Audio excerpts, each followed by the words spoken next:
That's the point of it. Yeah. Jay, if you'd like to push that out of your way, you can. If you'd like to push that open out of your way, you're welcome to. Let me get my, let me get this started here. This is the Central Community School District, and our mission statement is that all students will learn well, become lifelong learners, and contribute positively to society.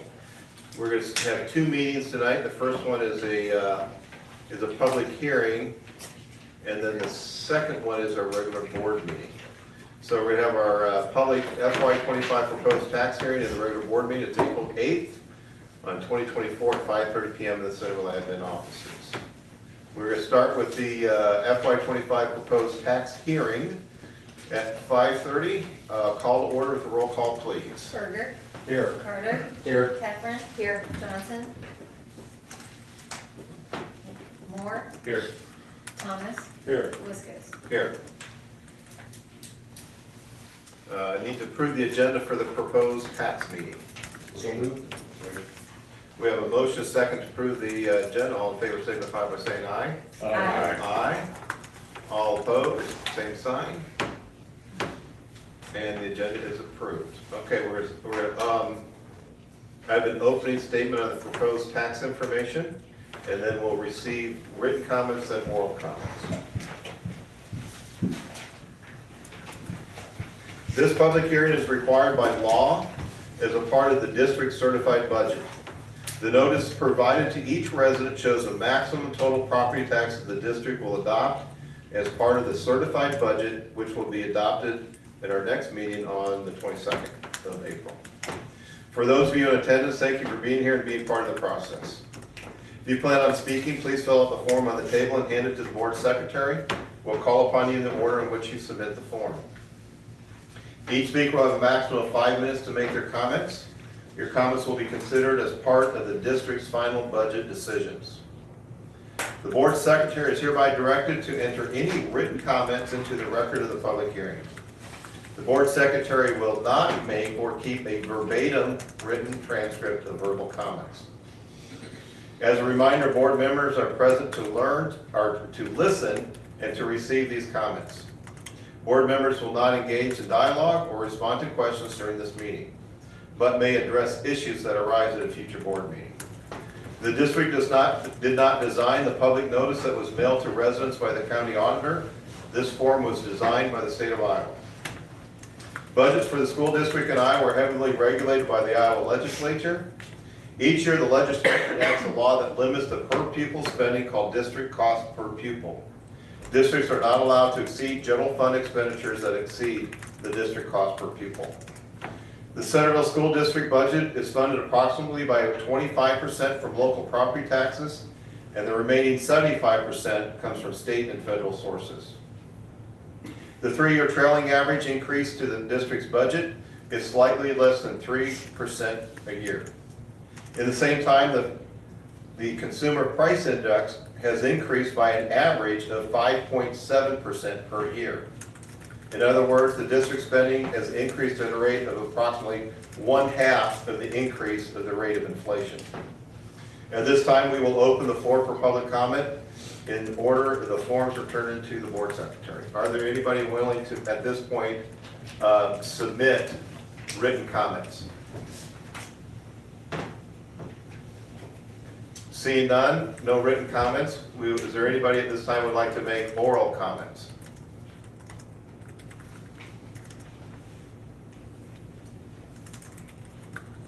Seeing though there are no written comments or oral comments, we can close the proposed tax hearing, and I take a motion to adjourn. So moved. Second. Okay. We have a motion and a second to adjourn the tax hearing. Right.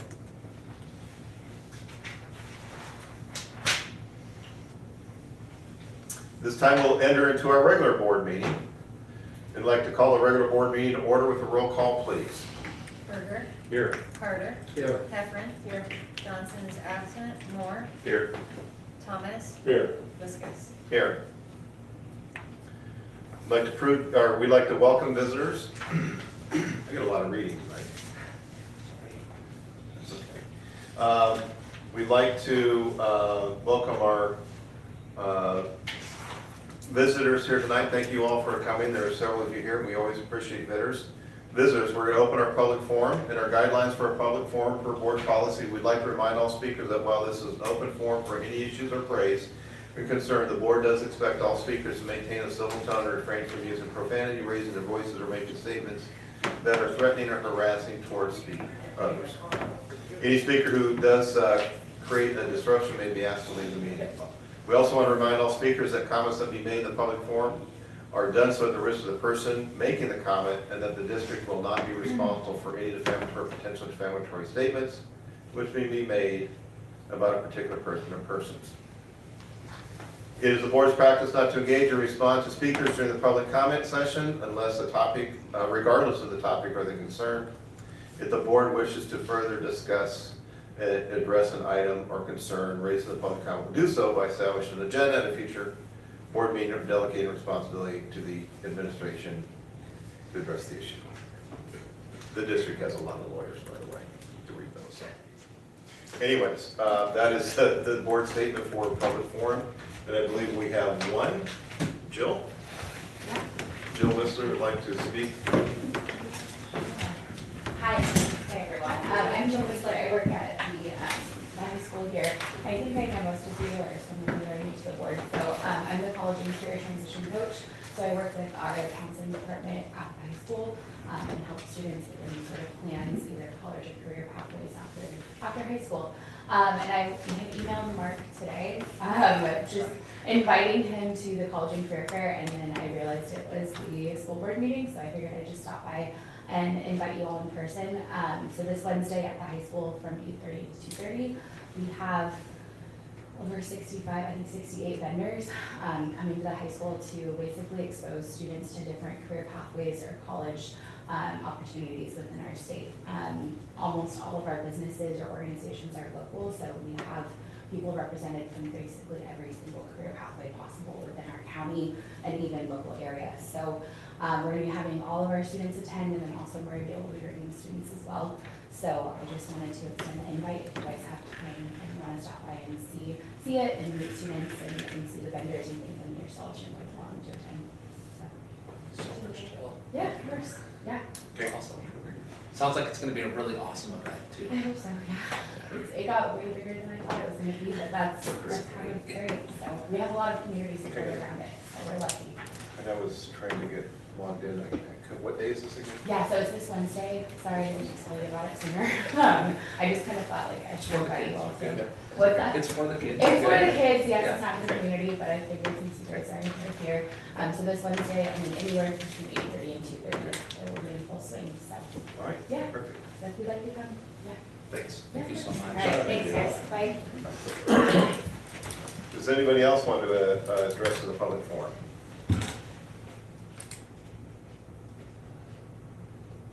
Nobody? Okay, we'll close the public forum, and at this time we need to approve the agenda. Second. We have a motion second to approve the agenda. All in favor signify by saying aye. Aye. All opposed? Agenda is approved. We need to approve the meetings of the previous meeting. Motion to approve. Second. We have a motion second to approve the minutes for the previous meeting. All in favor signify by saying aye. Aye. All opposed? It is approved. No old business. Now, am I still working on legal? Where's that? I didn't print it. Did you need that? Yeah. Oh, there's yours. Okay. All right, approval of playground equipment. So we have somebody here to present on that. Hello, I am Sarah Lynn. I am the current board president for our Lakeview PTO. And I'm so excited to bring you an update on our playground structure. We have raised just a little over $100,000, which means we are ready to purchase the playground structure. We raised that money, and now I was on my way, we're thinking it's actually been less than 7 months. So in August, we said we were gonna do it. In September, we let the students pick their favorite of 3 options. And then over spring break, we had our last donor come in. So we had a total of 35 different donors. That includes a few different grants that we applied for. And what really got the ball rolling was a $30,000 donation from the Lee Family Foundation. They used to own Lee Container. Robert and I have a great relationship, and he's very supportive of children and our community still. And then for those that are local and know, my husband and his brother, the Sunderland Greenhouse was the last one to come in, which I'm sure my father-in-law is rolling in his grave at him. But he said, the guys have said, no one's ever asked us, so they were happy to, which is amazing, because I've only talked about it for the last 6 months. Didn't ask. Yes, I didn't ask. So with the structure, you'll see on the first page, we really described our why and why it's important. Some really interesting stats on there about attendance and the engagement and tactical and gross motor skills that you get from recess. So I know some may say that's really silly to spend that much on a structure. It's more than just out there for 10 minutes for them. They're learning, growing, exploring, imagining, and you know it's important to have out there. It also looks like a fantastic focal point when you drive back there, especially if you're looking at the community. On the tiers, on that second side, we have the listed donors. We wanted to make sure it was also impactful, that's like our favorite word this year, to people that were providing the donations. So our top tier, they'll receive their own buddy bench. So you'll see 3 options there, and those buddy benches are great for those that may need a second to chill out, or maybe they're having a day and just need to go sit by themselves and a friend can come sit with them. So the donor's name will be on there, and then the second tier is a shared one. So I'm pretty sure Riley Resnichek was hoping he may be the only one on that area. So we'll have 4, and so we've kind of started to talk with Aaron about where those could go. We're not too picky. We just know we want at least 2 in the lower elementary to kind of give some seating over there. We are also going to have a ribbon cutting ceremony in August, TBD on that, but you all will be formally invited to that. We'll have probably when the teachers come back so that they can come out and see the structure as well. And then our board will be there and the donors will be invited as well. So all things that we're really excited about. We still have about $30,000 to raise of our total playground project. What's left is the sunshade that is proposed to go in the lower elementary area since there's no shade there. A basketball hoop and soccer nets. So that cost maybe a little under, and I think and hopefully from our popcorn fundraiser we have enough that may get us a basketball hoop still, because I joke that when you tell us we can't do something or maybe suggest that it's hard to do, we jump and say, let us show you how we can. So that's where we're at with this project. That is a fantastic job. Thank you. I can tell you that about 4 years ago, when the Lakeview project was done, and it was the, oh, by the way, there's one more thing we need to pay for board, which was playground equipment. And I think that was like $60-some thousand. It was just like, are you kidding me? That's how much it cost? But it really does. Yeah.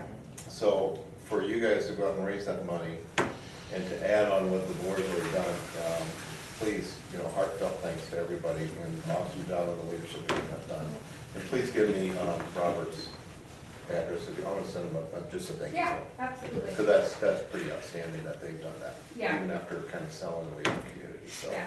I think that's worthy of a thank you note. So great job on all of that. So just let us know when to be there and I'll be there. So. Perfect. And then Lisa, you and I can communicate on what that check exactly needs to say for you. On this, that price does include the professional installation. So it's legit. And then Chico Construction has graciously donated their time and equipment to make sure that that area is ready to go. And we worked with Aaron on making sure he has the timeline. Week of June 10th, the equipment will be delivered and then they'll install just a couple weeks later. So Actually, a big thanks to PTO and how we're processing that.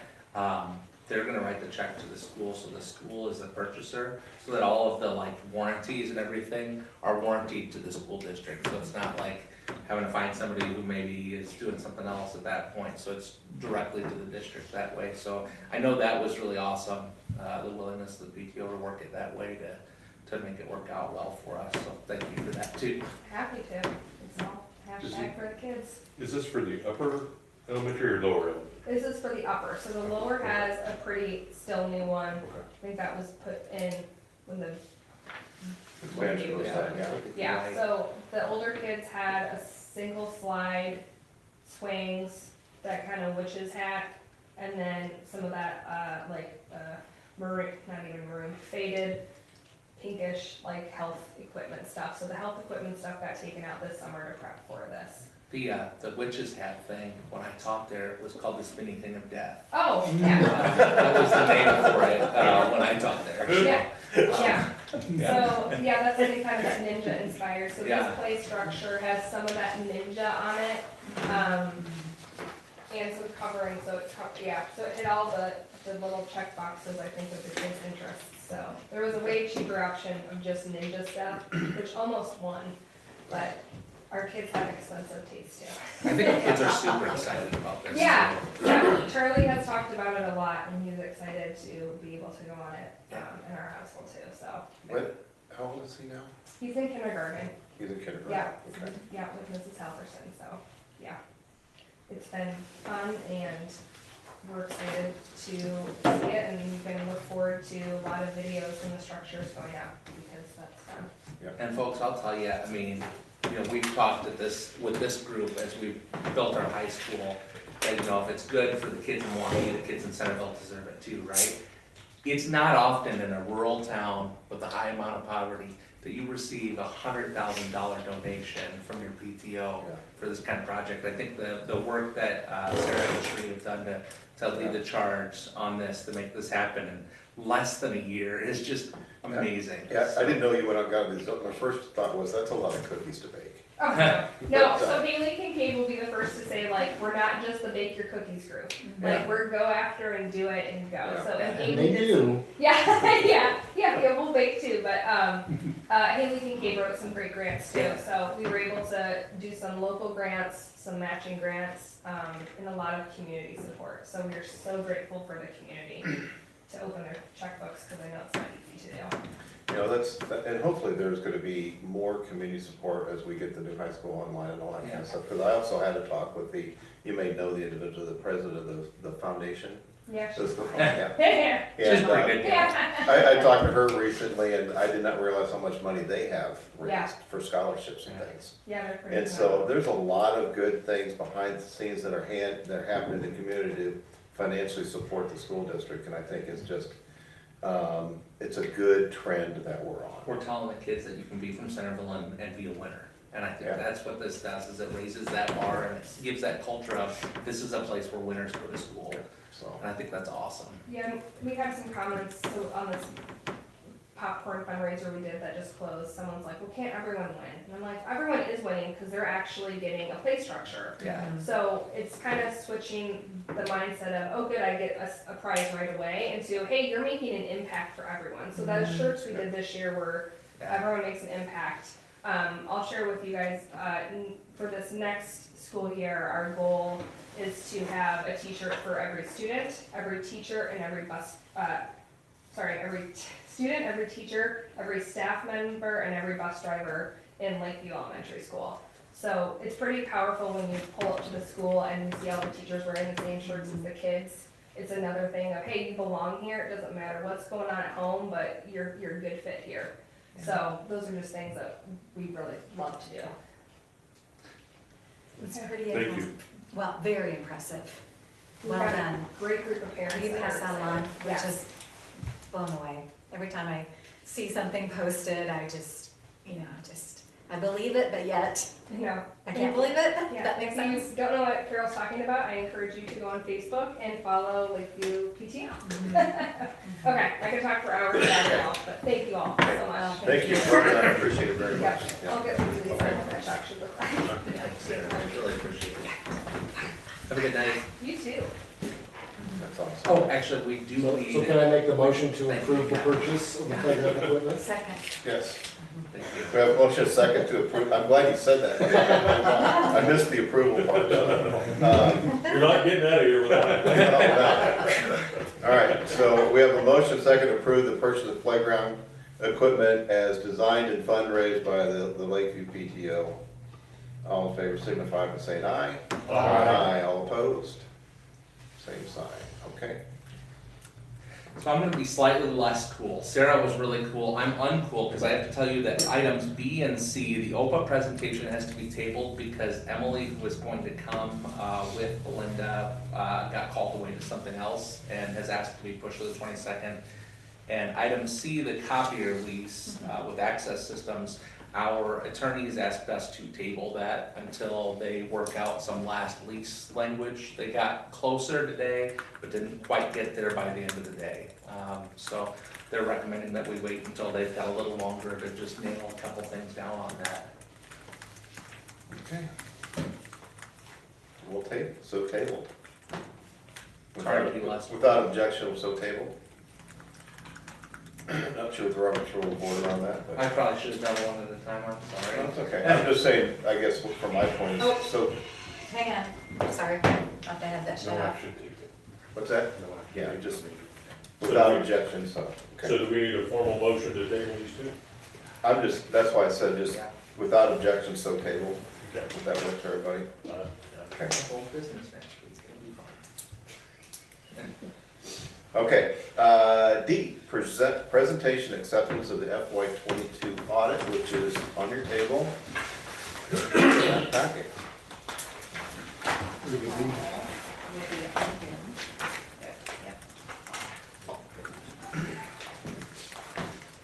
Hello, Paul. Hello, can you hear me? We hear you pretty good. Okay, just please let me know if I have to speak louder. I know sometimes depending upon your exact conference setup, you might or might not be able to hear me clearly. Okay.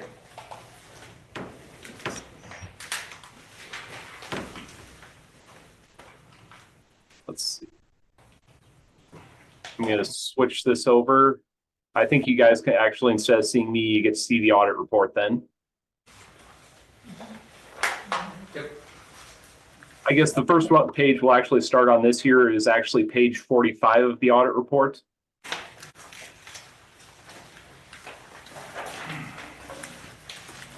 The Governmental Accounting Standard Board sets the standards that the audits have to be presented to in terms of the financials.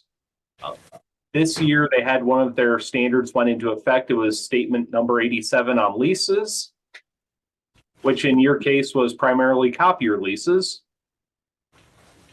A restatement happens when some of the pronouncements come into effect because they try to reflect how, as if you'd been doing this all along. A restatement in this case does not mean the district did anything wrong. It is just how we have to get this going. Since the leases that were in effect one started in fiscal 18 and one back in fiscal year 21. That's just how it has to be done. I won't read the actual numbers off of the page for you, since that would not be very interesting. As far as the audit report, you got what was the unmodified opinion, which is we agreed with the financials as they are presented, which is the report that you always want. Then the comparison, some of the more useful information showing year to year starts on page 11, just showing a change in the balance sheet. As you can see, this is for the government as a whole. Decreases in current assets is not an issue since part of this was construction, in which case you would be building things.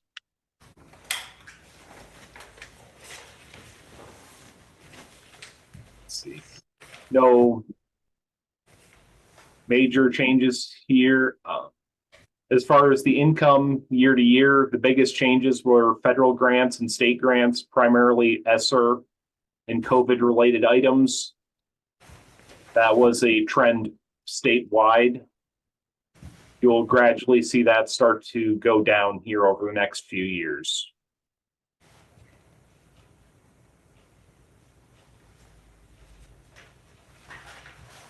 Capital assets, biggest change is construction in progress, which when you start building high school additions, you tend to have a lot of construction.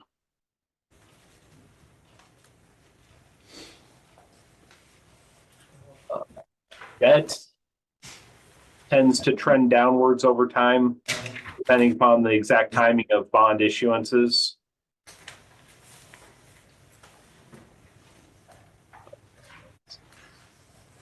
Yes. Are there any specific questions you guys have for me in terms of the financials?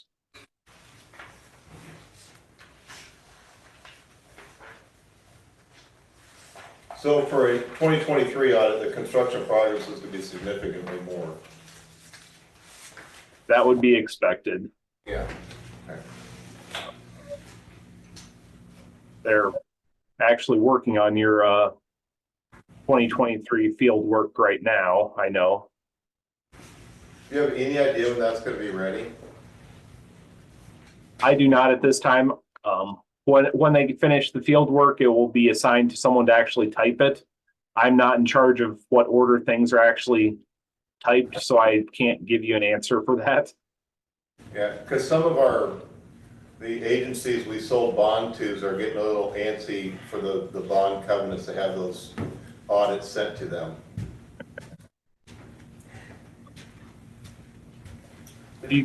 Mostly I for don't this know one. what the hell's going on here for sure, so I'm just gonna sneak out, so. Okay. Thank you for coming. That on your mind. No, we have an extension for the FY '23, so, that one, we're good for that, for, so far.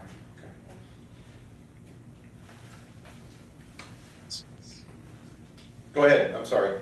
So yeah, I know we're working on getting through them as fast as we can.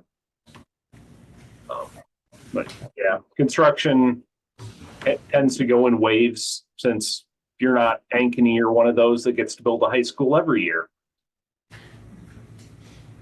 which would be rather troublesome. Let's see, as far as comments here, segregation of duties, that is a issue at many districts statewide, depending upon your exact staffing level in the central office, as well as the people in the various buildings that are handling cash. The other one was actually on your child nutrition program. It appears that there was some timing issues with changing over the food service director, where some of the reports did not appear to get filed timely with the state to get part of your money claimed.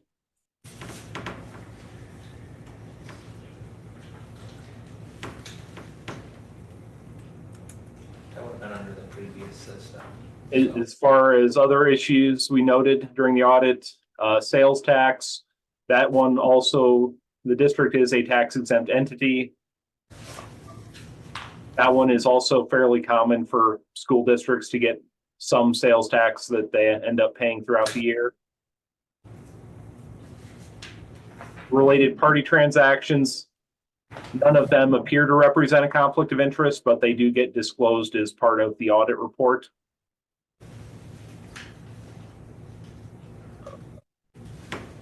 The only other comment was on board policies. The Iowa Administrative Code says that those should be reviewed at least every 5 years, and we noted a few of them that have not been, as of that point, reviewed. I don't know if they've been caught up yet or not.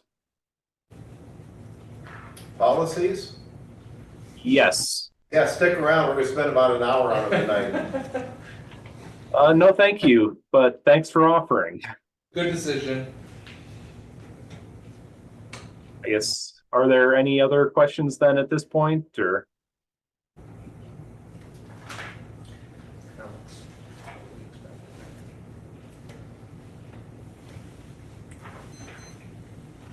I have no questions. Thank you, Paul. All right. Thank you. All right, Have a thanks, good night, Paul. Paul. Bye. Okay. So if there's no questions, Motion to accept. thank you. We have a motion to second to accept the FY '22 audit as presented. All in favor signify by saying aye. Aye. All opposed? The audit is accepted. I'll be sure to read the rest of this later. That's really pretty good. I actually will read it.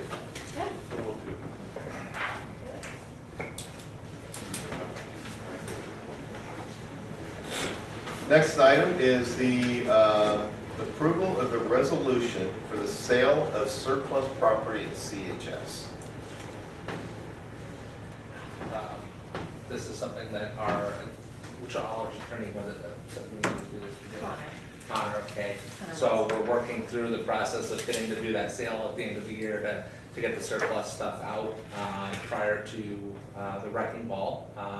And this is one of the steps that he recommended we follow because we're going to be in the realm of categories of surplus equipment rather than a quantified number probably. So like tables, chairs, construction equipment, things of that nature. So this allows us kind of some of that flexibility to do this. Am I missing anything with that? No. Just the,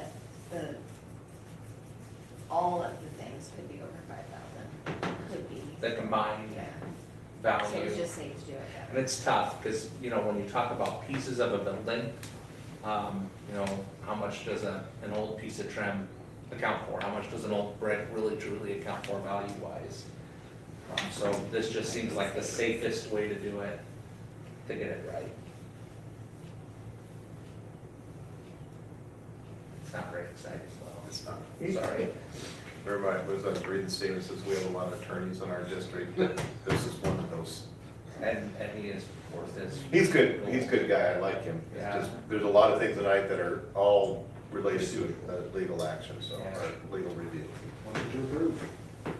Second. We have a motion and a second to approve the resolution for the sale of the surplus property at CHS. All in favor signify by saying aye. All opposed? Motion's approved. I believe that sets a public hearing, by the way. Yeah, that's a public hearing on that, so. I couldn't remember if that You're was. probably separate welcome or to not. sign one, like, no, that's in there, so. Okay.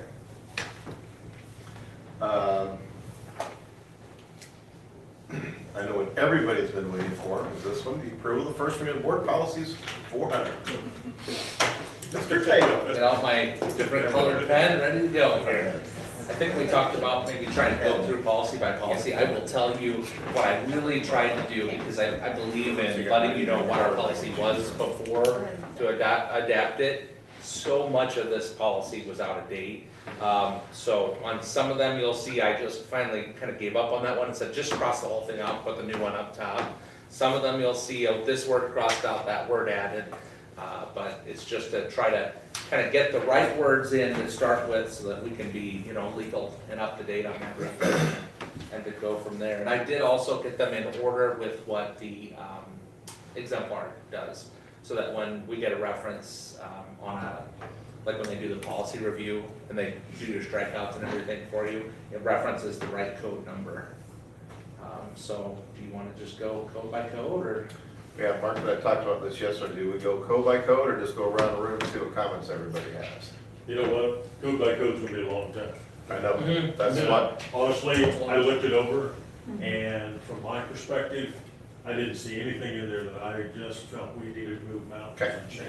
There some grammatical, this or that, but nothing policy wise.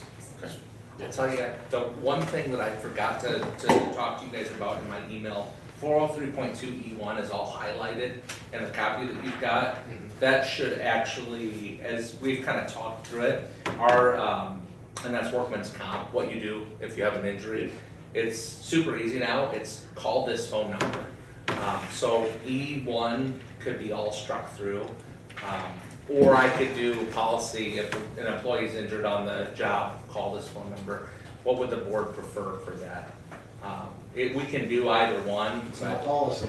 I'd say it's still like that policy. okay, so call this number. That's me, I guess. It's all subject to the latest interpretation from the state of Iowa.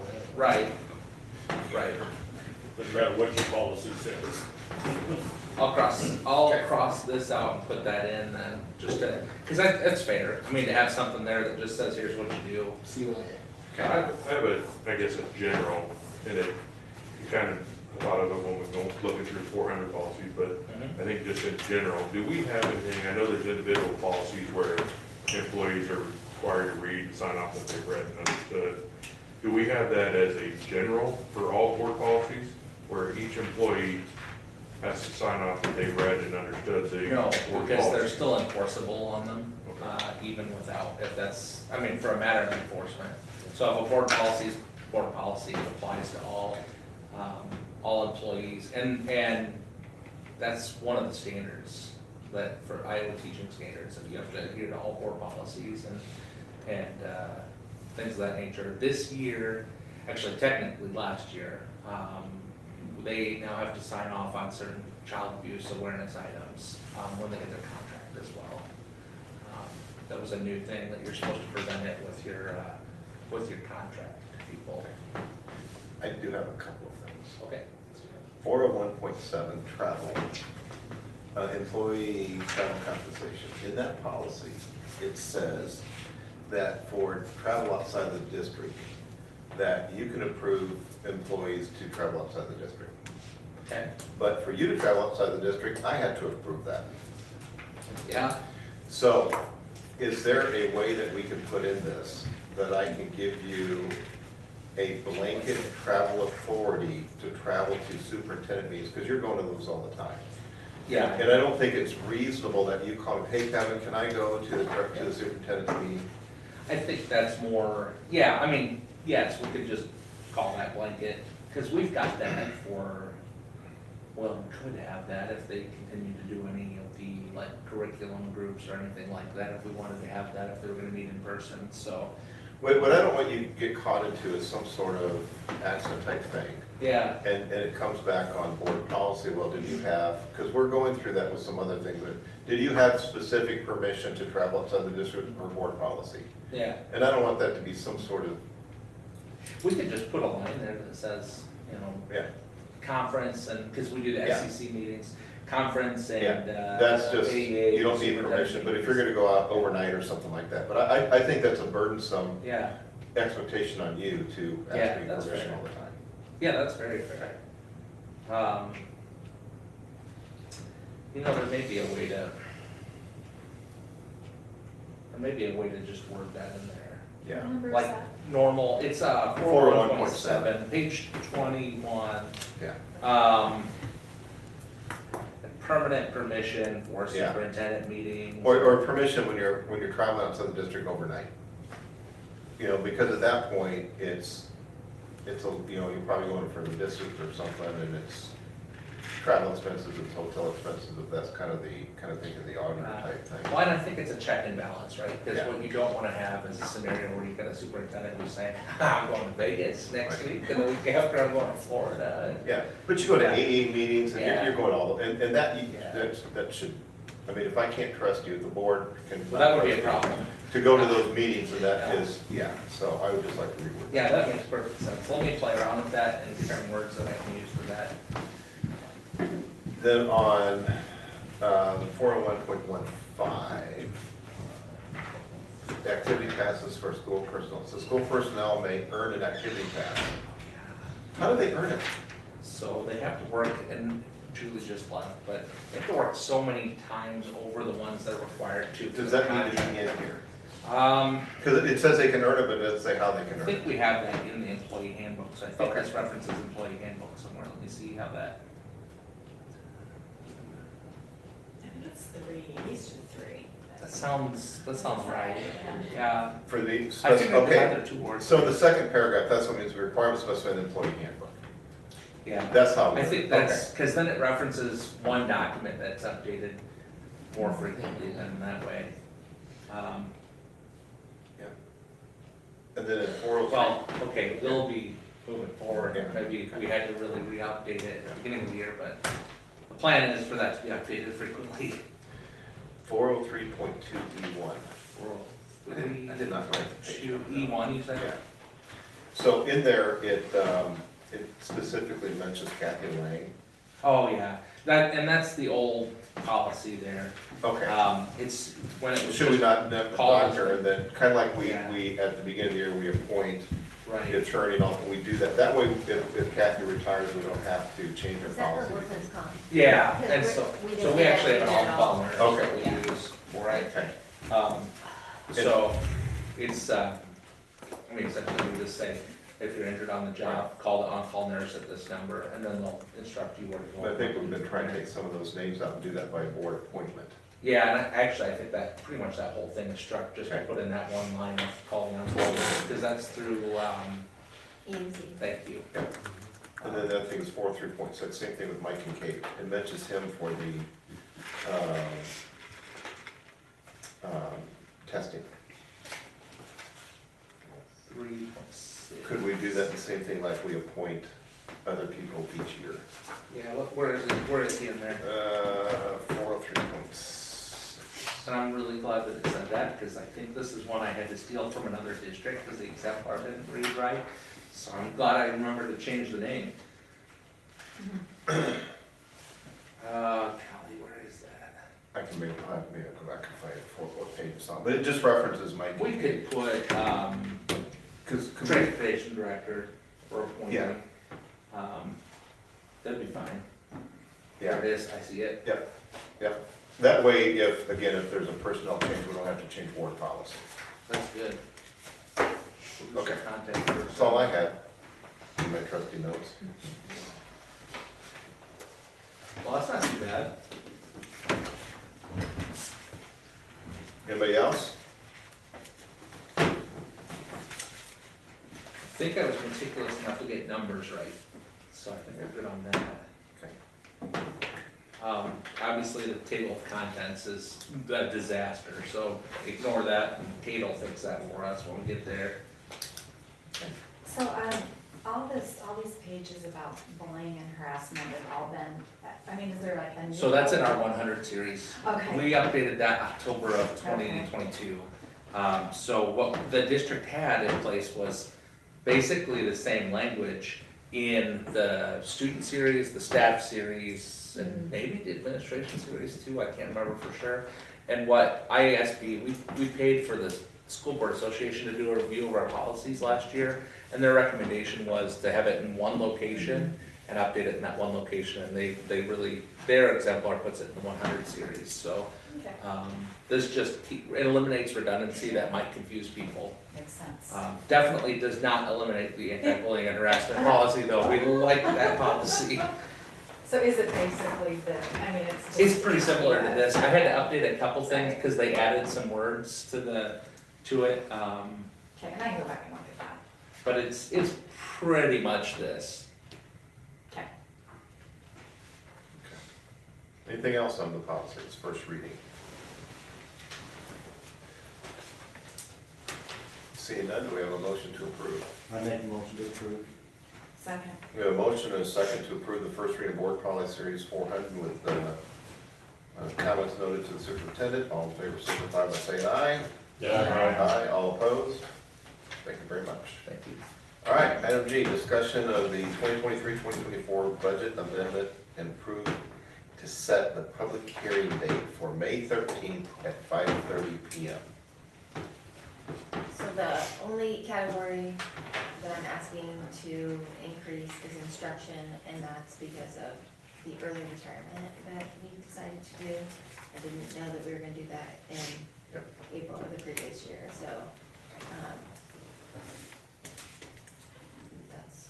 Okay. So for some of you that are newer to this, this is an annual thing that we do. It's so that we can line the actual expenses, the actual budget, the actual expenses. It's just to make sure, again, for the auditors type thing, so, And this is not raise taxes. no. Motion to approve. So, We don't need a motion. Well, you need a motion to set the public hearing. Yep, because we gotta set the public hearing. Excuse me, you're right. Okay. And that does not need to be a roll call. No. All right, we have a motion second to approve setting the public hearing for May 13th at 5:30 PM. All in favor signify by saying aye. Aye. All opposed? Thank you very much. Motion's approved. All right, discussion of the AEA Ed and Media Services Funds. This is a little bit complicated to follow for me. That's fair. So you have two documents, and let me go to the right file here. I don't need the board policies, I need the other one. So one is a big spreadsheet, and then another is a blank resolution. And so, as you're aware, the state legislature and then passed through the governor's office did pass an AA bill to change the way funding behaves with the area education agencies. With that, this upcoming year, is it 60% we receive? Lisa, am I remembering that right? So we will receive 60% of our media services, oh, it's right there, I can look. Our media services and ed services money, and the AA will receive 40%. The guidance to schools is you can choose how to spend that money. You can spend it with your AA to get the additional ed and media services, or you can retain it to hire your own ed and media services money. We met for ironic, but the GPAA superintendents, we had our meeting in Fairfield, and talked about what every district is looking to do. And for the most part, most of us had discussed a desire to take this 2 years while we're transitioning, remain with the AA to see what the services are, and try to encourage our boards to allow us to do that so we can see what we're going to get out of it, at which point after 2 years, we'd make a decision. One thing that we had consistently encouraged legislators to think about was slowing down and allowing us to review the services with them. They've got a task force that's starting in the fall. They'll review AEA services and release a report and talk about making major changes with the AEAs. But what each of us was afraid of, and I will tell you, we had a couple of our more, not urban, because we don't have very many urban districts in our area, but our more highly populated communities, some of them weren't as on board because they kind of view, they kind of feel that they're supplementing the cost for those of us from smaller, more rural communities. And in fairness, they have to do what's best for them and their students. But for us in a rural community, we get some buying power by putting our resources together here, we think.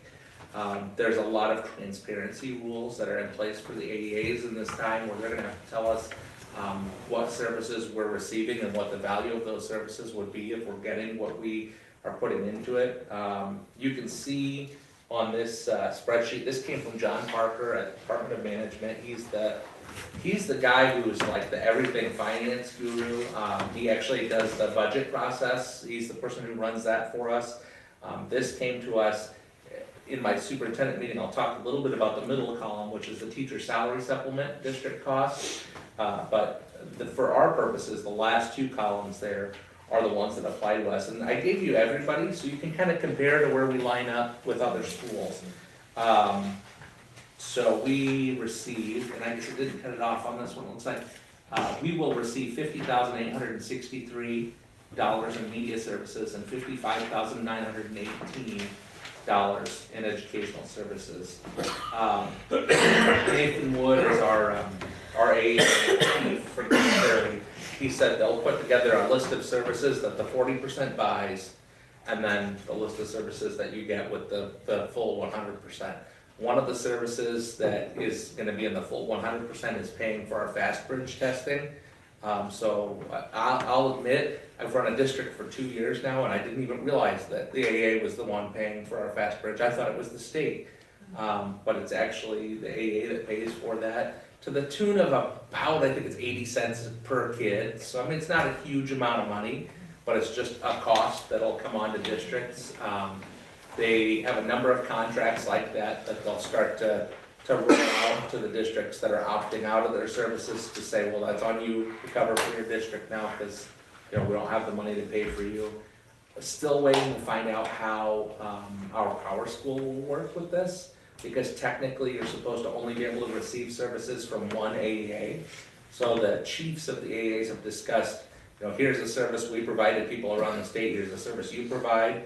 If you contract it to us, we'll send it out to the districts on this so that they can kind of get us all lined up into one system, so we don't have to lose all of our student information in the middle of the summer or anything. But my proposal would be that we consider, and obviously not tonight, because it's just a discussion item on here to give everybody time to think about it and kind of chew on what you want to do. I know, talking to other superintendents in our area, many of them are saying the same thing to their boards tonight or whenever their next meeting is, that we would consider the resolution here. This one was drawn up, well, I don't know if I should share what superintendent, but a superintendent in our conference had drawn this one up with his attorney and everything for districts to look at. And it really just talks about committing to allocate our funds for 2 years, so we have time to see where this whole wild world goes for the next couple of years. Mark, what are, I guess, looking at the two areas of funding, educational and media services, what are some of the things that we get out of like media service? Yeah, well, I'll tell you, I can tell you between the two, I don't know which one is ed media, which one is ed, but I can tell you some of the things that I found out are funded from this money, and I didn't even realize as we went through the process. So this would be anything that we get from the AA that's not a special education service. So obviously the easy things are like the print services and all that stuff. And I think as we went through this, that's what a lot of people looked at and said, well, you can always go out to Kinko's and get that run off and you're just fine. But the challenging behavior team is, and Julie, feel free to chime in on these. So when we have a student who has a challenging behavior, it's not a special education team that comes in, it's a team that's funded through the educational services to come in and support us and talk about strategies to help that kid be more effective. The person that we sign off on Medicaid for special education School psych, yeah. is labeled through this EdServ. So that's something that like concerns me as somebody who runs the Medicaid funding, is we have to have someone sign off on that, so. Because state law says you have to have a school psychologist. Yep, sign and off that on person currently is through the EdServ, which some of the funding ways don't make sense to me either, but. Yeah, it is I was what- surprised by some of It that. is what it is. One of the things they talked about at some of the meetings I've been a part of is rostering. So not only are we buying the Fast Bridge, but we'd be buying them to help roster, I think, is part of it, which is something that Cameron and I haven't had to do. So that would be appreciated until we figure that out a little bit more. You know, our support for math and reading is all through that, science, social studies. Any of those specialty groups or people that come and present or we talk about the support of our AEA consultants would be EdServ for gen ed, you know, general education type stuff. Here's So one like, you probably didn't know. I learned this one at our superintendent meeting. The media services money is what actually pays for the lending library of support devices, assistive technology devices. So say we have a student that moves in who needs a specific communication device. communication device of some sort. I mean, I couldn't find a better word, thank you. If we didn't have the lending library to borrow one from and try the few different things with, we may end up in a position where we buy one, find out that's ineffective for that kid, buy another, find out that's ineffective, and then go to a third one. And we see that a lot at the preschool with little people because they need different things. And so that's one thing our speech pathologist uses all the time is lending before we order for the district. So it's very helpful. And I think from being like I tend to try to be fairly fiscally conservative, that model would put us in a position where we would be, that would be a special education expenditure for us, which would drive up our special education deficit, which is all brought in through property tax. I mean, it would be a property tax nightmare for us after a while, I think. Not that you have a ton of kids that you have to try new communication devices with. This is the cool like thing that teachers wear around their neck. Yes, That's that would be like great. access. Yep. Yep. Oh gosh, what was the one I was going to share? Oh, this is a big deal for us. So the superintendent network, is a service that's paid for via educational services. The curriculum director and the special education director networks actually are paid for from Ed Services. So the model they're looking at, if they don't have the media and Ed Serve money, would be like a pay per event kind of deal to go to that, which, you know, I believe Nathan would try to be really reasonable with it, but it's just all those things as we went through. I'll admit, I was kind of thinking the literacy consultant, the math consultant coming in and working with our teachers and growing them as educators. I hadn't even thought about all these ancillary things as we went through and just what we might lose without those there. Because I think there's so many things that are being funded by that we think of special education because that's the world that they help the most, but they also help other places. So, or you know, we do a lot of media, like Seesaws. Right now, we're buying that through the AEA. We're buying Go Guardian through there. I mean, and they've done, because they can purchase so much. Our costs went down almost, what was that, like 2/3, Lisa, that I saved this year by going through the AEA with Go Guardian. So, I mean, those are just things that are helping us that we don't even really think about them helping us with until they're gone, and how much it's gonna change from 23,000 to 6,000 is what the AEA was able to do for us, so. Now, I feel like I would be irresponsible if I didn't tell you what we could do with that money if we didn't put it there. You know, Right. I think that's where we should go with it. I think the responsible thing is to give you both sets of information. Right now, I don't know if you've read, and I put it in my weekly too, there was a little bit of, they're calling it a clerical error, as they drafted up the bill that they finally settled on, where it currently says the school could use it for any general fund expenditure. So I won't tell you that there aren't districts probably looking at it and saying, we've been starved, our budgets have been raised less than half of CPI in the last handful of years. We can't afford to pay people what they want. People are leaving education in droves because of that. I really think that the teacher salary thing should help some. But I think there will be districts that look at that and say, gosh, we really need every dollar we can get. But I think what they will find is it's gonna cost them more money in the long run. And if the legislature does correct, I guess through the appropriations process, there's some way to correct those issues. If they are able to correct it, I don't even know what they would begin to do, because we've never had this specific categorical to know what that categorical could buy. So I couldn't tell you if they do tighten it back down, what we could buy with it. I mean, maybe a literacy consultant or a math consultant or a assistive technology lending library. But I have no clue if they do tighten it down. There's what just so that many would look like. unknowns. Yeah, I don't know if it's got support of both the House and the Senate to make that change to appropriations either. It may stay general fund money. And in 2 years, if enough people decide to not put into the AEA, the services may well crumble and not be there for us to be able to buy into. Because there does come a point where you get a diminishing return, right? Suddenly, at some point, when you're the largest district still in it, you're the one who's subsidizing the smaller district. And so this could lead to, if people aren't thinking about, if you have the tragedy that commons happen, we could end up in a system where we don't have those supports available to us down the road still.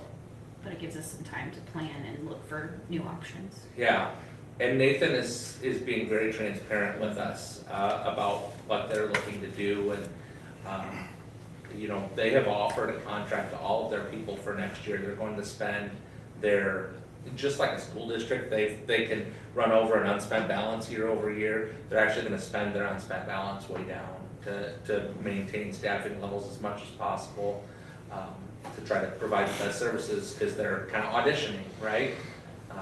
To see if we're gonna keep going with AAs in the state. So that's a lot of information.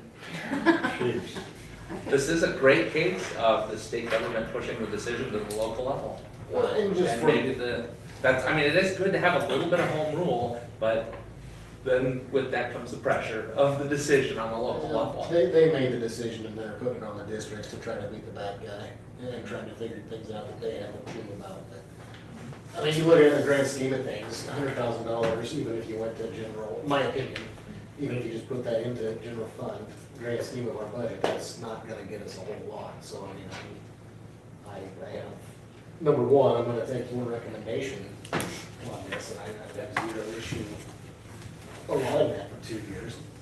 Let's say after year one, just to make sure I'm getting this right, say after year one, half of them drop. We at that point would then be able to keep that money in our coffers.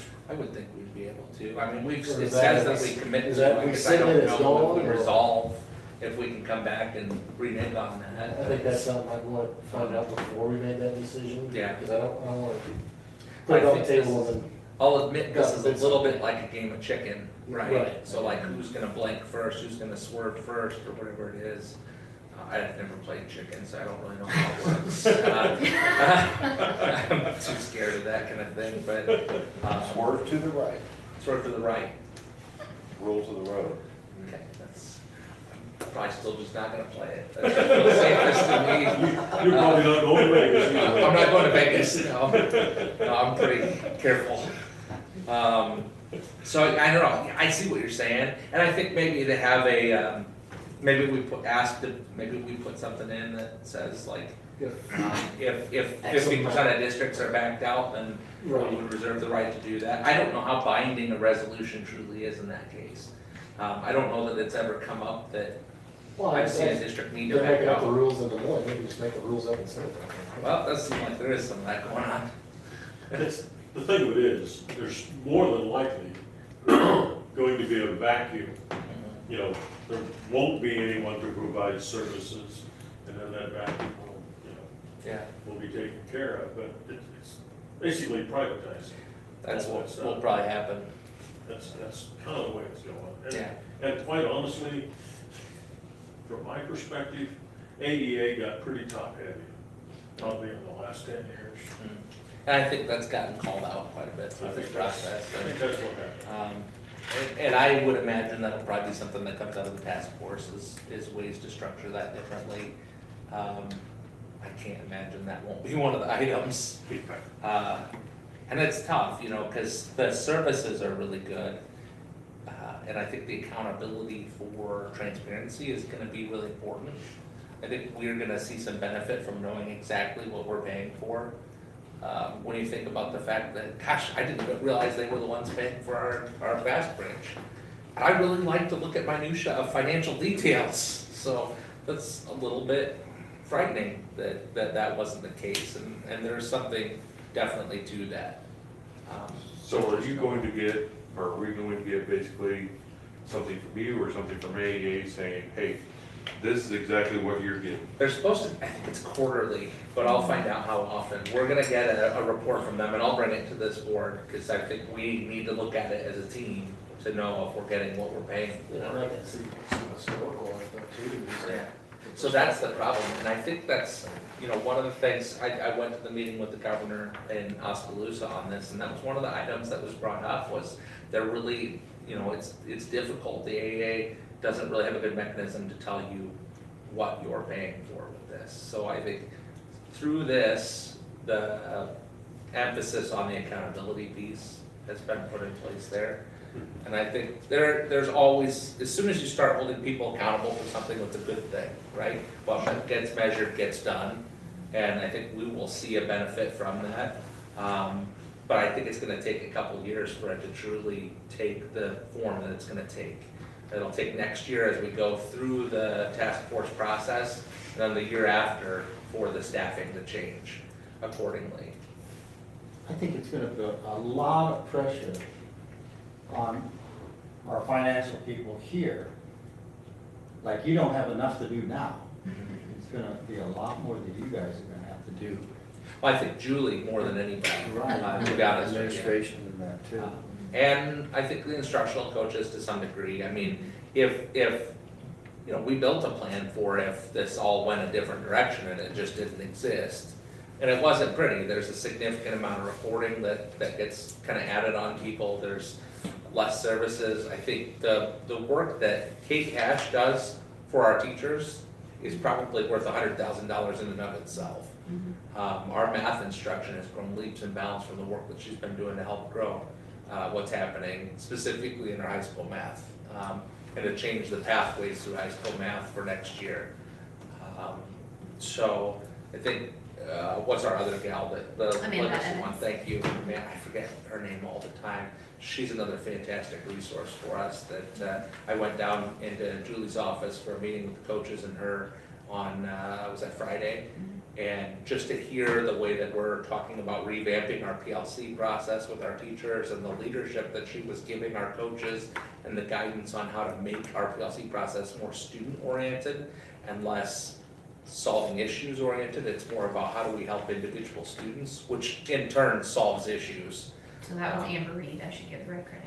Oh, okay, sorry. Amanda's our literacy person, which she Okay. was also in another meeting with us. Yeah. Anyway, Would you anticipate, you know, in making decisions about what services to continue, input from the people out in the field that are I think- working with these? I think as we go through this 2 years, that is important, yeah. Yeah. Well, Yeah. I mean, I'm just sitting here thinking, you know, just, granted, it's been a few years, but, Yeah, you know, how some of the things maybe look good on paper, but aren't right. Well, I think here's necessarily. one thing I'd say to that, because I think a lot of times AA gets the image of, I mean, I'm just gonna be blunt with it, it's my core team and how they behave when I bring a kid for MTSS meetings, or when I bring a kid for, when I suspect a disability for a child. And I think, on the one hand, in the past, there have been individuals on core teams, which your core team is your special education team. That's something that very small, there's a very small change to that. The only change is they'll reduce 10% of their funding, and that'll go in to reduce special education deficits for home districts. I don't believe we're allowed to send it to them, but I don't know that for a fact. So that core team is only one part of the AEA. And as we look at what their role is on an IEP team, sometimes their role is to say, but this child is not discrepant from his same age peers throughout the AEA, throughout the state, throughout the nation. And I know that causes some trouble, and sometimes the personality piece can get in the way with that too. Like, there's a nice way to say that, and there's a not nice way to say that.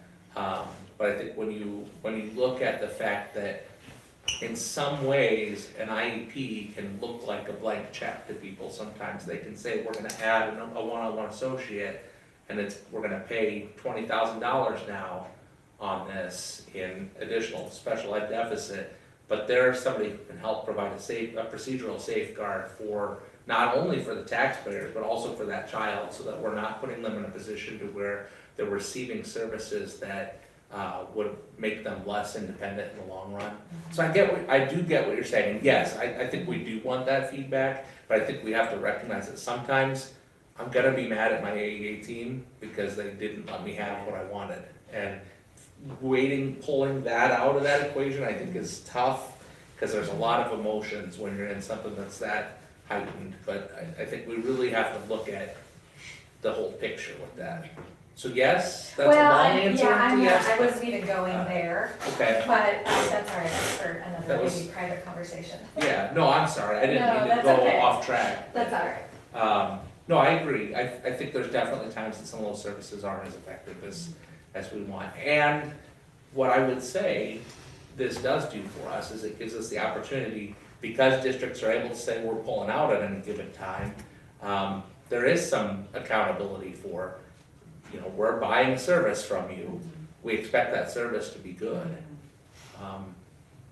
And what that looks like, depending on what specific service, maybe we can catch up Yeah, sometime and sounds see, good. but depending on the service, you know, if it's meeting the standard, we need you to raise our level. I'm sorry for the wrong answer. to the No, right and question. I was just trying to Yeah. be general, and so there was a lot of ways you could have gone with that, so Sorry. no biggie. So. That was a big one for me as a principal, we don't have a big problem with that either. That was big for me as a principal. Yeah, I'm sure. So what I'm hearing from the board is that we may be favorable as looking for, go ahead and sign on to the resolution and pulling funds.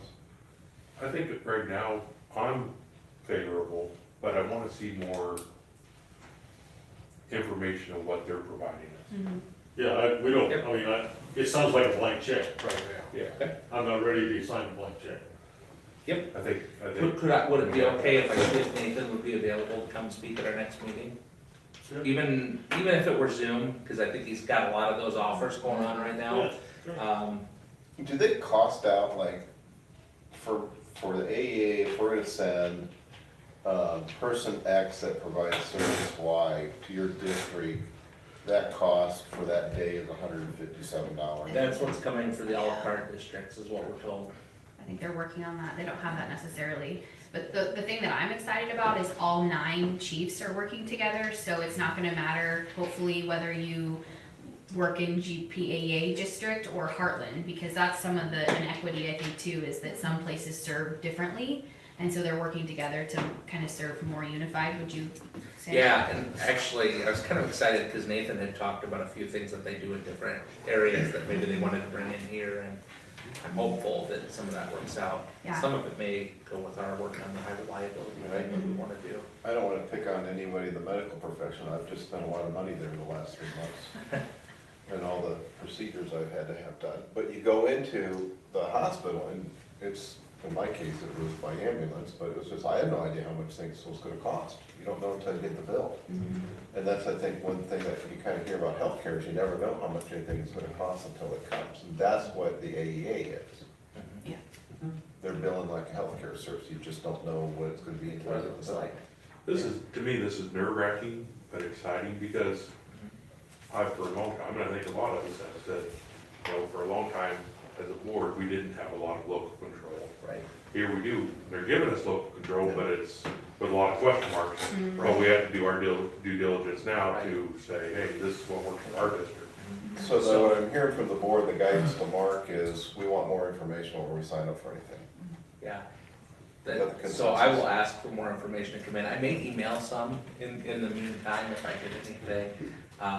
And if Nathan isn't able to come, I'll see if he's got somebody he can designate to be the representative to come in and share kind of what's under those 2 categories. Because I'll admit, as we've started to kind of pull at the thread on this, there's things that I assumed all this time, 20 years in the state of Iowa, were probably funded through special ed on the AAA and had no clue that it was in this area.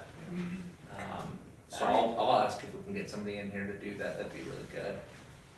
I do support and I'm on board with taking the time to look at it. I think that's a really smart. Yeah, I think we'll see what develops. Yeah. We got a whole task force to Yeah. go through, right? I think we've, I'll echo what Mike Moore said, for years we said, what value are we getting from the AE? I think my first year on the board is just like, wait a minute, why are we, if we have to do a tax thing, property tax on our property taxes for the AEA, why are we also getting a bill from the AEA? And we never really got good resolution on that, and that's what has caused us to go, where's the value? And I think the legislature's forcing a hand, so. So, I mean, to that effect, one thing that did change with this legislation, which I am kind of concerned about from, well, I think you've called it a taxation without representation Oh, yeah. standpoint, is that the AEA board that was elected by local boards, and I don't know what I did to miss that, so I apologize, there was an election, and it is on me that I must not have gotten something to our team for that, or I missed it in the mail or something, but that is now just an advisory committee, and it'll be an appointed advisory committee. So, we'll see. I mean, there's some open-ended legal questions on that, because if we're gonna get through, this body is going to set and levy property taxes on the taxpayers in our district. And we're gonna get a budget that's coming from the A that is part of our levy that we have to approve. But we have no input on that budget. Then if we don't vote to include that levy, they're not funded for that, but I don't think we have the legal right to do that, I don't know. But basically, you have the AEAs who are creating their budgets, and there's nobody who is an elected official who is approving their budget and therefore taxing our property taxpayers. But it's even better than that, the DE will create their budget. It's Right. all under the direct control of the Department of Education. So now a political appointee is creating a budget that is going to tax our property taxpayers that we have no control over. Right. Because the AA will have no real control over their own budget. It'll So- be dictated to them. That's taxation without representation. No difference than it's ever been. Fair enough. Well, no, because technically there had been an elected board that was elected by the elected officials in districts. Yeah. Technically, yeah. I mean, I've been around long enough that I know when AEA's first formed, and I also know what kind of services they used to provide, and how effective they were, and how ineffective they got to be. So, I'm hopeful this can bring about a new. I hope it golden brings age. them back. I really think it could. Yeah. Or it doesn't, and in 2 years, we're sitting here saying, what are we gonna do with that? I'm sure it won't be $100,000 by then, I'm sure it'll be, we need some property tax relief, let's drop that down to 10,000. Districts, enjoy your 10,000. And continue to provide services. Yeah, I would be surprised if this media services and ed services money lasts longer than 5 years before it's considered a But, cut. but to me, before I even got into the world of school board, I had no idea that there were entities in the state that were causing me to pay property taxes that nobody had any type of elected official control over. And now it's gonna get worse because it's a political appointee. So I talked to Mark over the weekend, and we might have to stage the Rathman Lake Tea Party, that was his term. I was just sitting here thinking, bring that to you. We Yeah. have to have a Rathman Lake Tea Party, because that is taxation without representation, it's being forced upon us by the state. And I just don't know how legal that is with the Constitution of the state of Iowa, that we're sworn to defend. Go Kevin. Very valid point. I In worked the in a, meantime, I don't maybe have that much fire, I'm just concerned about the services for the kids, so. well, and I worked in a state where an AEA was not an option, and there was a lot more on teachers and a lot more on administrators. You know, as a special ed teacher, I had to write all my evaluation reports, I didn't have anyone to look over things, and so that is what concerns me, is if it goes away, what then burden do teachers then have? And originally, the AEA representative wrote all those. Yep, and they still do, Yeah. evaluation stuff. Now, I'm not saying the AEAs don't provide value. Yeah, no, I I get it. agree with you that it got top heavy. Yeah, I'm concerned that it's a political appointee that's filtering down into property tax. Yeah. Well, it got top heavy, and more than likely, it's just gonna land on us, is what's gonna happen. There's a good chance we're gonna get a lot landed on us by the time this is We're done. not gonna come out good on this, guys. I just don't see. There's no way we could afford to buy all the services that we're required to buy. It No. becomes an unfunded mandate at that point. Well, and again, what would happen, and we war gamed this out, Julie and I did, and if the AA ceased to exist, we would have to find our own speech and language pathologists to either hire or contract with at a per hour basis, our own school psychs to do that with. And it would eventually, it would increase our special education deficit tremendously.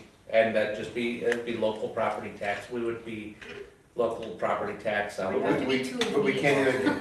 even, no, it'd be general fund, we'd have to cut services in other ways, because we can't do any more in district cost per pupil. right? Well, for us, most of it would be under special education. Because So you could- generally, we don't need those services outside of special education, but the issue with that then is you think about the districts that are most likely to be impacted by that are districts that are poor districts. Because a lot of times poverty and additional education services being needed go pretty well hand in hand. Typically impoverished districts are property poor, meaning that our property valuation per student is lower than, say, in Okoboji. So in Okoboji, they do their uniform levy and it pays for the bulk of their district cost per pupil. They don't I get see very what much you're state saying. aid. Okay. So what would happen is it would have a disproportionately On our subsidy. high impact on the property tax for a poor community.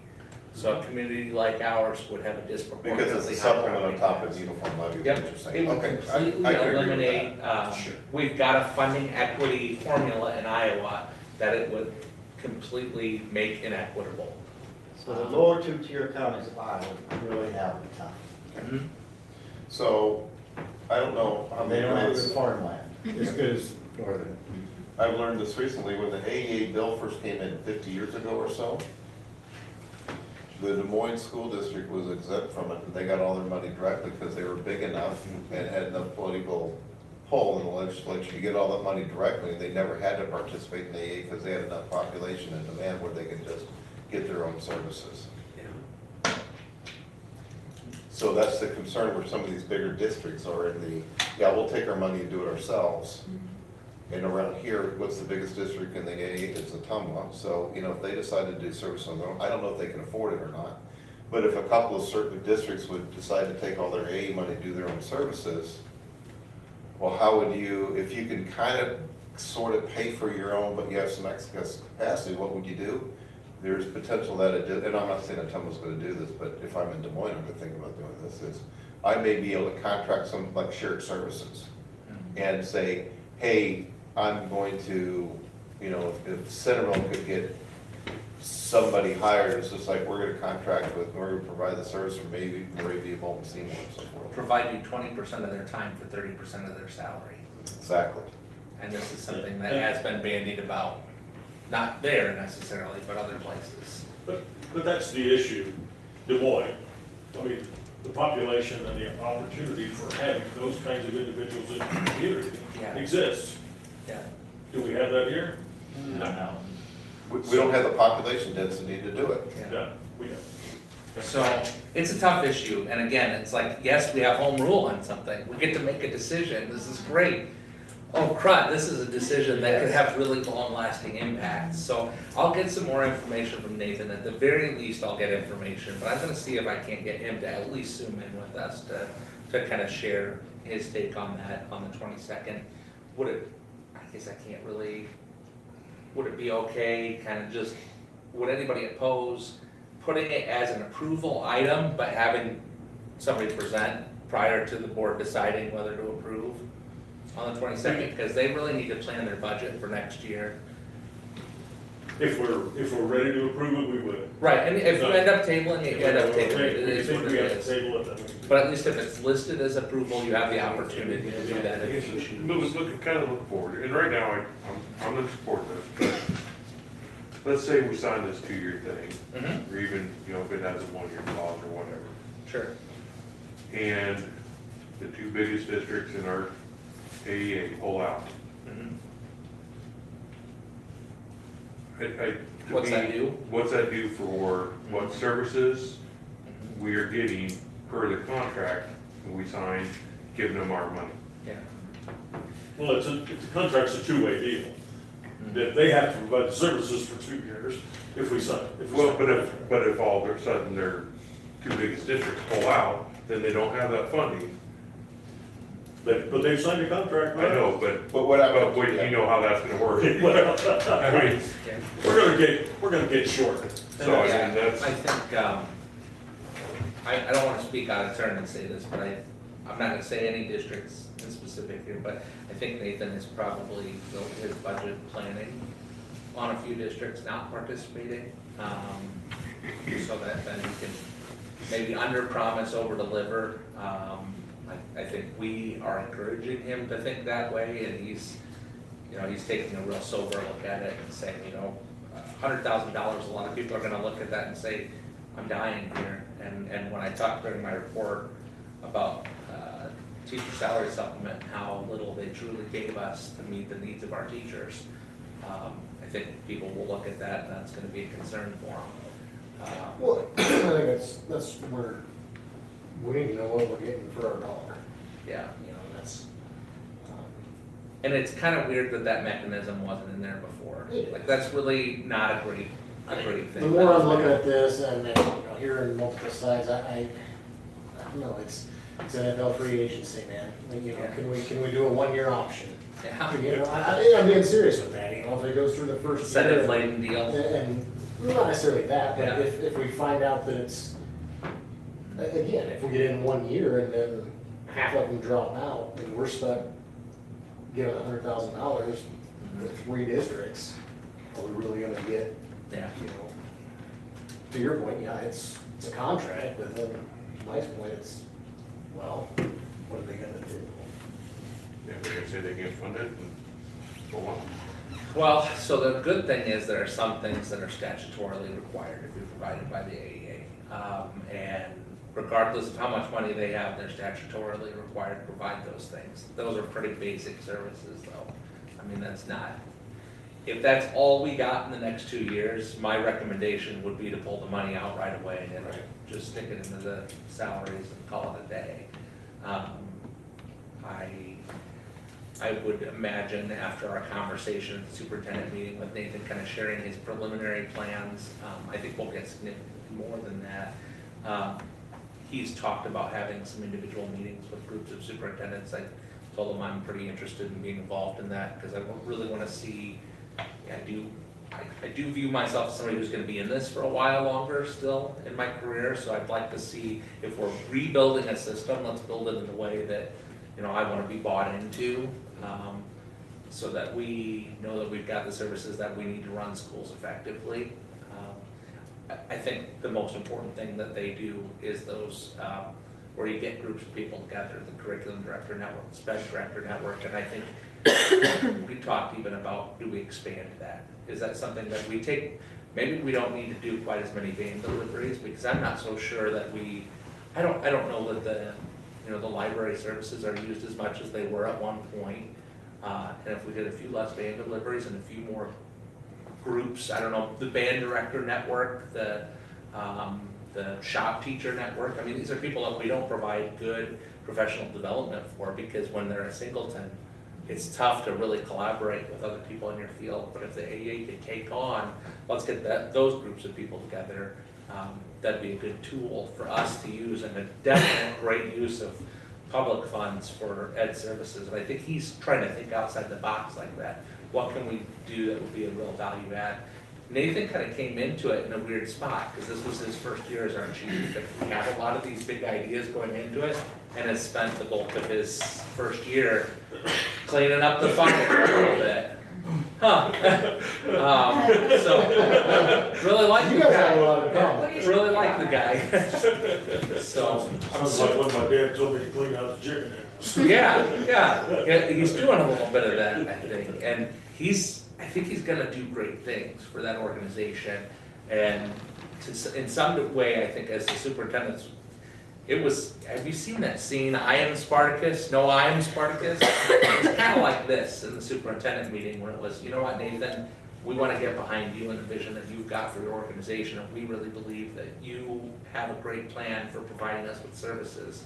Well, I want to join in on that, well, I want to join in on that. I think, we're very lucky in that the leader that we get to work with that organization is strong and does a great job. I will tell you, without naming regions, I think other regions might not have been so lucky at times. And as a result, they maybe were a little more squeaky about, get rid of them, there's no value to them. But we went from Cindy Yellick, who was fantastic, to Nathan Wood, who's, I think, really on the cutting edge of wanting to change that group. So, And has been very upfront about, we have room to improve, yeah.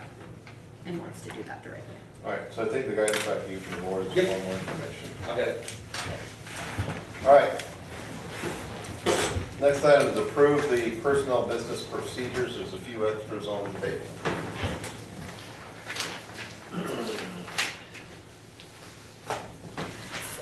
I like the one from that.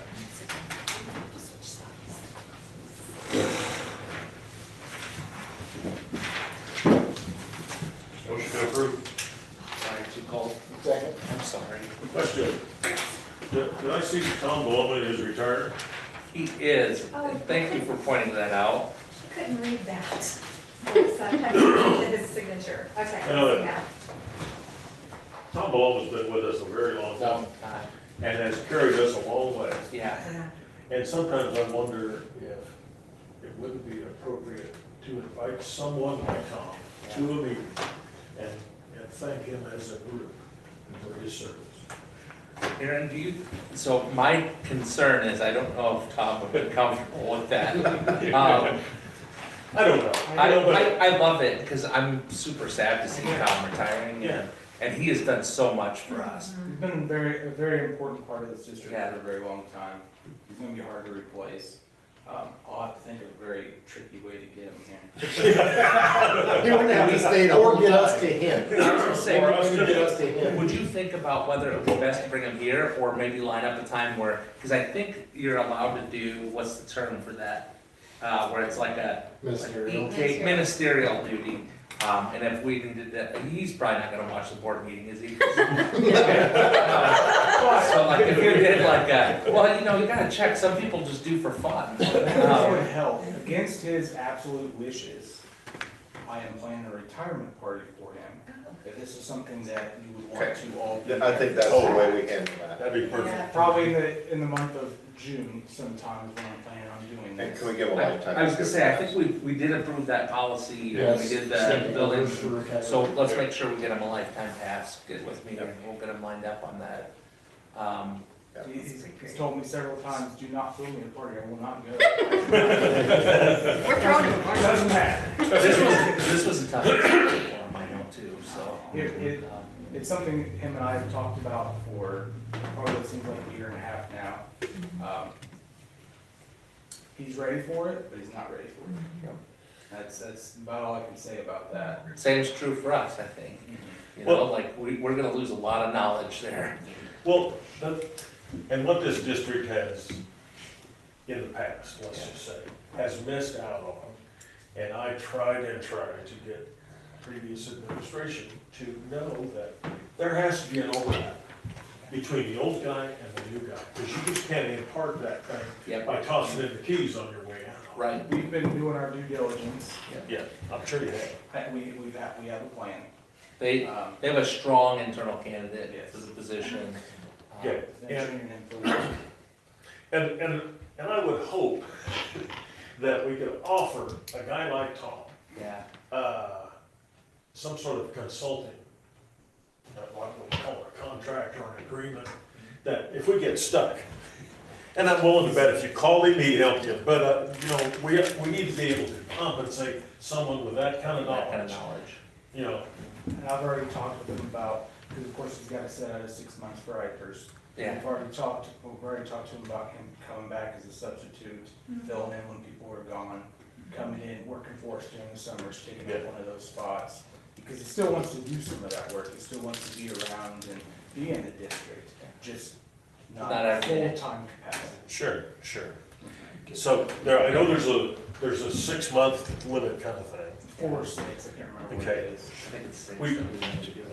We solved this in Alaska, okay? You just set up either a corporation or a company, and you work for the company, and that company contracts the work. Okay? There are people that do that out there. Yeah, it's easy. I mean, that's the quick runaround, okay? We're not paying him direct, we're paying a company that he has, and he's an employee of that company. There's a way around that if you want it. Okay? I'm not sure if he'd want it necessarily, I mean, I think that's, I Yeah, think that'd be a he's looking little for administrative overhead unless you had quite a few people in there, somebody could manage that for him. it sounded like he was looking. But, maybe it's not particular. You know, but. Yeah, and you're right, people do that. I'd like to keep him on board somehow. Yes. Some way. Yeah. You know, until we figure we can stand without him. And I think our hope would be, and, you know, this isn't really something I plan to ask the board, I was planning to kind of do it, is that we would hire his replacement while he's still on contract for some time. Oh, Because yeah. I want him to have some time to walk around with them and to help them out and show them, this is how we do this is where this is located, all this stuff. Sooner the better. Yeah, I think that gives us that, especially because we're about to enter a really busy time in our school count, not only for us this year with the high school, but just summer is when Aaron's department is like gangbusters, they're going out there getting stuff done, so. Okay, duly noted. Any other comments on personnel business procedures? Do we have a motion to approve? You already have a motion and a second. Oh, sorry, we got so sidetracked. We have a motion second to approve the personnel business procedures. All in favor signify by saying aye. Aye, all opposed. Same sign, they are approved. Sorry, I kind of got lost in all that discussion. Financial reports.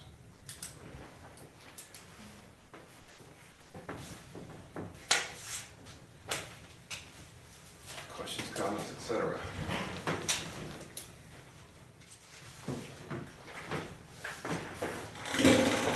Motion to approve? Second? We have a motion second to approve the financial reports as presented in the back, and all in favor signify by saying aye. Aye. Aye, all opposed? Same sign, okay. Superintendent report. Do you have anything left? Very little, which is great. A couple things we've been working on. Brad and I have really been following the halls, trying to take care of some issues that we've been getting some feedback on with things going on with students at CHS right now. Cell phones has been one we set as a priority as a board last summer at our board retreat, and we plan to bring for you to see, if not the next meeting, the one in May, we're purchasing these wooden boxes that have slots for individual cell phones. Our teachers that are the most effective on reducing phone use during class are the ones that are actually collecting cell phones as students come in, and they'll get them back at the end of class. So we have looked at, and we found actually these are really neat. They match the wood of the new cabinets in the new high school, or at least as well as I can tell. And the student will put the phone in their slot and they can get it back after class. One thing we get when we have to confiscate a phone, sometimes when we call home, we get a complaint of, well, I told them to have it on them in case there's ever an emergency. So this allows a person to say, if there's an emergency, I can go over and grab it. Because we do get a lot of pushback when we call home, if we've had to enforce the cell phone policy. So It's not locked, they just. it's not locked, it's an open thing, and I will tell you, one of the teachers who's been collecting them and has seen great effect from that is my wife. And it's in a bin right in front of the kids. It's not like nobody's going over there trying to grab it out, get it out for anything. She does recommend, would you please put it on airplane mode or silent, because I really don't want to hear buzzes all day, and they're getting pretty good, and that's freshmen. So if the freshmen can do it, we know that sophomores, juniors, and seniors can do it too. Now, is this a requirement then, that they do this? We're gonna buy one for each teacher and And require that they I mean, move forward with that. They will put Yeah. them in there. Yep, and Good. we've talked about what will happen if we don't, and Good. actually, I've shown Mike before the meeting, we're working on a behavior matrix. It says what kind of things might happen in case of certain behaviors, and cell phone use, when it's not supposed to be there, will be on there. One thing, you know, and she'll hate that I talked about her at a board meeting, but, you know, Mary told me one of the challenges that you run into enforcing it at first is, I don't have one, my parents took it away, I'm grounded for my phone. Okay, sometimes that's true, sometimes it's not, and you see somebody looking down here, so that's an immediate, take the phone, you're going to the office, and we'll deal with that from there. Most kids, as she's gone, have gotten pretty good about just, here's my phone, oh, hold on, let me put it on silent, here's my phone. If she's not at the door in time, kids are ready to hand it to her. They track her down to where she is in the room and give it to her. So I think kids really do like structure. Yeah, they do. And when they know that a structure is going to be enforced and that somebody's going to do it every day, it really starts to do something. So this gives our teachers a tool to use where it doesn't have to be a battle. It's not a, I'm making you do this. It's, oh, well, there's the bin. Let's go ahead. We'll put them in as we come in, and we'll be good to go. And it eliminates the concern of it's not safe for my kid to not have their cell phone. Or I like to be able to reach them during class. Well, it's going to have to be between classes. You're not going to be able to do that during class now. We've also worked a little bit on tightening down on study hall a little bit, trying to deal with some issues of some people maybe trying to not be in the right place. We'll continue to enforce that in the next week. Just, again, raising the standard to the next level. So thinking about the things that we can do with all that. Definitely we did another safety walkthrough with Officer Moore and Officer Demery was that Friday before last? Recently. Friday before Yeah. break. Friday before break, and identified a few things, actually moved. We had found some blocks that maybe some kids were using to block a door open sometimes, so we removed those, and I continue to monitor those. We just, you know, I think it's important that we continue to watch those kind of safety pieces, the easy safety, because like, don't prop a door is easy safety, right? That's something that anybody can do it. It doesn't take a rocket scientist to make it happen, so we're continuing to watch those things. The older kids are just more likely to try things. I think anybody who's been a parent of a kid they're pretty compliant when they're young, and sometimes we rebel a little bit when we're teenagers, and, so that's just kind of helping make sure the rebellious phase doesn't lead to anything being unsafe. My last thing is, the state TSS, the amount received by districts, does not account for eliminating, salary compaction, so it is, I think we had done the math on what we would need from the state in new TSS money in order to just step our contract out the way that it is and meet the minimum, and it would have been $600,000. We received $173,005 in additional TSS funding. So definitely some challenges coming forward. I'm really happy that I feel like we've got a union that works with us and that we're going to work with, because we want to make sure we do the right things and take care of our teachers. And we believe that well-compensated teachers are people who aren't worried about paying the bills, are going to be more effective in the classroom. So it's just, they didn't make it easy on schools and associations to get it right. So keep your fingers crossed for us when we get into that realm in the near future here. That's all I got. That was kind of a downer to end on. It was a beautiful day today, and it doesn't sound like there were any problems with anybody viewing the eclipse, because John White is fantastic and sent out a link to all of our staff. I'm really proud of that kid, by the way. He is something else. If you don't follow his White Weather page, that is really just a pretty cool deal. That kid is going places.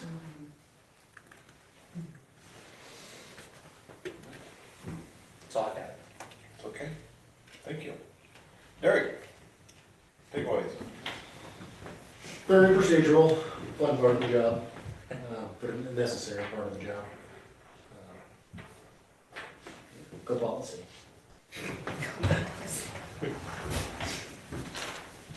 Almost as good. Tom? Yep. Okay.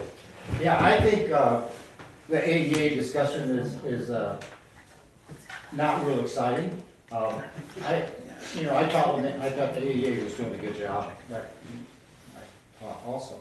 And I think that certainly anything needs to be improved, but I am really worried the way the state has done this and put so much pressure on the school systems and all the things that have to be done. 2 years is still not a long time. And, if we have to change a lot of things, it just makes an awful lot of work for people that we are already working a lot.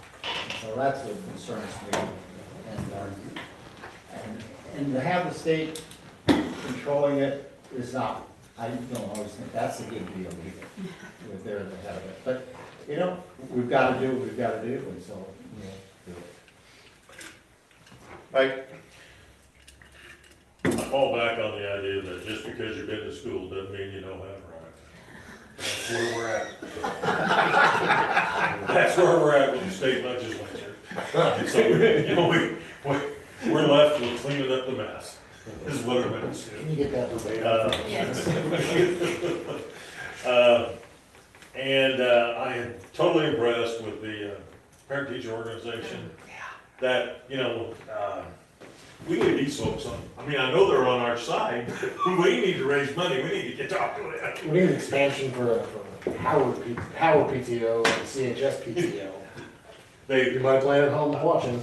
I'm totally impressed with that organization, and look forward to more projects with that. Carol? I'm going to echo, I have two things, but one is to echo you, talk about impressive, the Lakeview PTO, and I don't know if you follow the Lakeview Elementary page on Facebook, but the things they're doing down there are just so cool. Every day I'm reading about something and I just think, that is just awesome. So they're rocking it. The second thing is I really appreciate everybody's understanding and patience for the times that I had to be gone. So thank you for that. Tim? I knew when I opened tried to open the file that it was going to go off. You were warned. It was only 335 pages. But that actually seemed to go pretty smooth, and I know you thought of it, but I knew. I stopped by the middle school and the elementary today, let my kids view the clips for a little while, but it was real fun atmosphere at both places. Everybody was kind of taking in the day. And then having it, streamed was awesome. Yeah. So, that's cool. And then, one thing, which I know I missed last meeting, I have had a couple people kind of, bring some concerns up about the open lunch thing to me. I'm sure there's gonna be more discussion on that. I just thought I would mention that. That's what I got. Were they able to capture the fake moon landing today? Oh. His name is Kevin Whiskey. That's my kids. Sorry. There's so much conspiracy theory about that, so I didn't know that one in there. All right, so the two of you stole my PTO one, but that's awesome. Good job to the PTO. I don't always have to go last.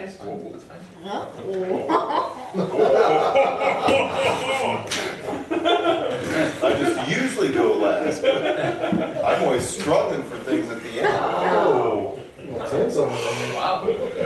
Wow. I may rescind your ability to travel. Come on. You got that stand If I could, and I don't know whether it's appropriate or not, but I think it would be appropriate to ask our one, I guess, guest, Mr. Dillard, if he had a takeaway. I am going to say that because of our agenda and the agenda rules in Iowa Code, Chapter 21 and Chapter 2, that would not be appropriate. Okay. Sorry. Stand corrected. Because he has his opportunity in a public forum. Okay. So, yeah, Chapter 21, Chapter 2 is the rule on that one, so. Nice try.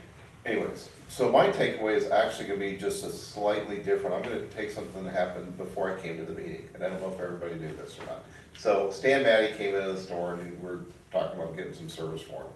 And, just because he was been in the district and talked for so long, and I said, hey, we're gonna have a tour of the building and stuff, and all that kind of stuff. And he told me the story of the Indian head painting. So Don Stevens, who painted that, whatever year it was, Stan May, for those of you who don't know, was an art teacher. And Don Stevens was one of Stan Matty's students. And Don Stevens painted that as a high school art project. And then somebody offered to buy that from him for a lot of money back in the day, and the family could have used it. And Don says, no, this is for the school. And so Stan was just like, I have heard from more people around the district who have asked me, because they know the history of that painting, and I was an art teacher, is that art gonna move into the new building?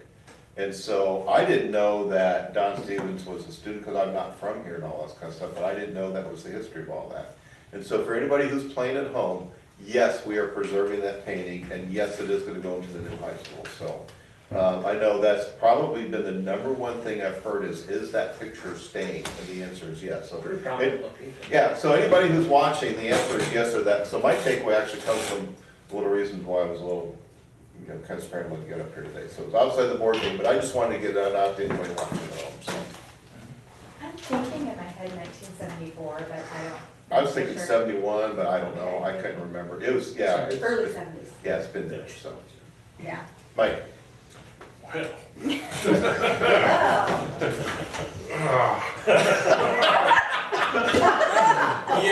It is. Well, You have to get a hat. I'm gonna take a minute to, I guess, address the elephant in the room the last few weeks, to talk a little bit about safety. 2013, I know I started becoming involved in school safety with the district in my full-time employment. For those of you that don't know, and I'm guessing, honestly, everybody but me on the board, okay? You have no idea what goes into school safety and how much it is actually dealt with and talked about. What comes before the board is the purchasing of items, different things that the board has control over. Otherwise, the safety aspect is given to the superintendent and the building principals.